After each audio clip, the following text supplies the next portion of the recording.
প্রিয় শিক্ষার্থী বন্ধুরা, আজ আমরা তোমাদের আইসিটি বইয়ের চতুর্থ অধ্যায়ের এসটিএমএল অর্থাৎ টেবিলে বর্ডার সংযোগ করার এসটিএমএল কোড দেখব কীভাবে টেবিলে বর্ডার সংযুক্ত করা হয়। আমরা এখানে একটা টেবিল দেখতে পারতেছি, এই টেবিলটা এসটিএমএল করব, বর্ডার কীভাবে যুক্ত করা হয়।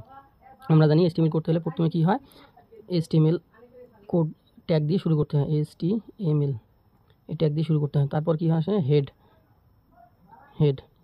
হেডের আন্ডারে কী থাকে, টাইটেল, অর্থাৎ টাইটেলটা আমাদের কী আছে, টেবিল। তাহলে আমরা হেডটা এখন দেখাবো টাইটেল অ্যান্ড টাইটেলের আন্ডারে কী আছে, টেবিল। তাহলে আমার এখন টাইটেল ক্লোজ করে দিতে হবে, টাইটেল ক্লোজ। যেহেতু আমরা হেডের আন্ডারে টাইটেল ক্লোজ করে দিলাম, এখন আমাদের টাইটেল হেডের কাজ শেষ। এখন আমাদের কী করতে হবে, হেড ক্লোজ করে দিতে হবে, হেড ক্লোজ করে দিলাম। তারপর কী করতে হবে, আমাদের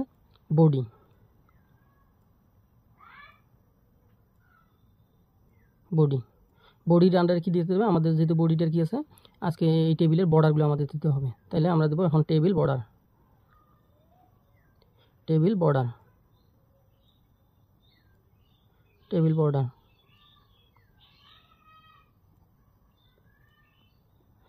প্রিয় শিক্ষার্থীরা, টেবিল বর্ডার সাধারণত 1, 2, 3 অর্থাৎ হলো টেবিলটা, অর্থাৎ আমরা যে টেবিলটা দেখতে পাচ্ছি টেবিলের বর্ডারগুলো হবে 1 পিক্সেলের। আমরা যদি এখানে 2 দিই 2 পিক্সেলের, আর যদি এখানে 0 দিই তাহলে এখানে টেবিলের এই বর্ডারগুলো দেখাবে না, এগুলো দেখাবে না।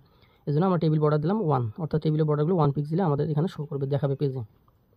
তারপর আমরা কী করবো, এই টেবিলটা এখন কাজ করবো। অর্থাৎ টেবিলের আমরা কী করবো, টেবিল রো, এই যে টেবিলের রো আছে এই টেবিল রোর কাজ করবো। তাহলে আমরা এখানে টেবিল রোর ট্যাগ লিখলাম। টেবিল রোর মধ্যে কী দেওয়া আছে, টেবিল হেড এইটা দেওয়া আছে, এই টেবিলের এইটা টেবিল ডেটা এগুলো কী আছে, টেবিল হেডার।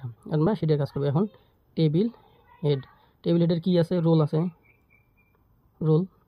তারপর আমরা রোলের কাজ করলাম, তাহলে টেবিল হেডের রোলের কাজ, ডেটার কাজ শেষ। তারপর আমাদের কী করতে হবে, আবার টেবিল টেবিল হেডের কী আছে, নেম আছে, নেম। তারপর আমরা এলো টেবিল হেড ক্লোজ করে দিলাম। আবার হলো টেবিল হেডের কী আছে, জিপিএ, তাহলে এটা আমাদের ক্লোজ করে দিতে হবে, টেবিল হেড। এখন আমরা টেবিল ডেটার কাজ করব। তাহলে আমরা আবার হলো, যেহেতু টেবিল ডেটার আন্ডারে টেবিল রোর হেডের সম্পূর্ণ কাজ শেষ, সেজন্য আমরা টেবিল রোর কাজ কমপ্লিট এবং এটা ক্লোজ করে দিলাম। এখন আমাদের টেবিল রোর টেবিল রোর কাজ করতে হবে। কি, টেবিল রোর আন্ডারে টেবিল ডেটাগুলো আছে।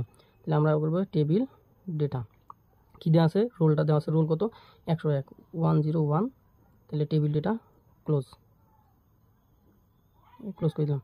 আবার কি আছে, টেবিল ডেটা নামটা আছে সুমা, তাহলে এটা আমাদের ক্লোজ করে দিতে হবে, টেবিল ডেটা।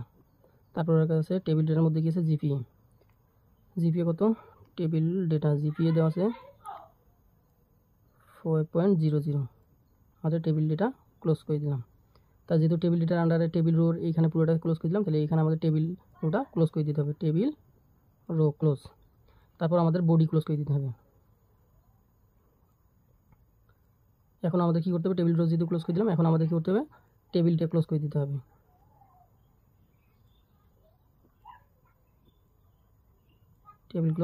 টেবিল ক্লোজ করার পর আমাদের কী করতে হবে, অর্থাৎ ক্লোজ করার পর আমাদের পুরো বডিটা ক্লোজ করে দিতে হবে। এই যে বডি আমরা নিচ্ছি, বডি ক্লোজ। তারপর আমাদের কী করতে হবে, এসটিএমএল ক্লোজ করে দিতে হবে।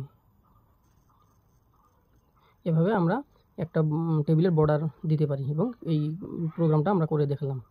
প্রিয় শিক্ষার্থী বন্ধুরা, ভালো থাকবে, সুস্থ থাকবে, আল্লাহ হাফেজ।